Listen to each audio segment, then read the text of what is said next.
बिस्मिल्लाहिर्रहमानिर्रहीम। अस्सलामु अलैकुम वरहमतुल्लाहि वबरकातुह। जी सवाल है, रिश्तों की बंदिश और कारोबार की बंदिश को ख़त्म करने के लिए क्या पढ़ना चाहिए।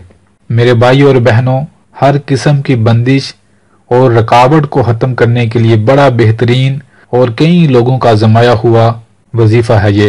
सबसे पहले इंसान अपने गुनाहों की माफ़ी मांगे, उसके बाद हत्तल मकान कोशिश करे 5 वक्त की नमाज को वक्त पर पढ़ने की। उसके बाद कुरान पाक की आखिरी 2 सूरतें सूरतुल फलक और सूरतुल नास, इन 2 सूरतों को इकट्ठा पढ़ना है और एक तस्बीह दिन में किसी भी वक्त आप पढ़ लें।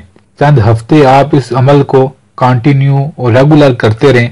आप इस अमल की बरकत से देखेंगे शादी में हर किस्म की रुकावट दूर हो जाएगी, कारोबार में हर किस्म की बंदिश और रुकावट इस अमल की वजह से अल्लाह दूर फरमा देंगे इंशाअल्लाह। इन 2 सूरतों के बारे में मेरे नबी सल्लल्लाहु अलैहि वसल्लम ने फरमाया, लोगों, हर किस्म के जादू, बंदिश, रुकावट, नजर बद, शैतान और जिन्नात से हिफाजत के लिए ये कुरान पाक की बेहतरीन सूरतें हैं। सुभान अल्लाह।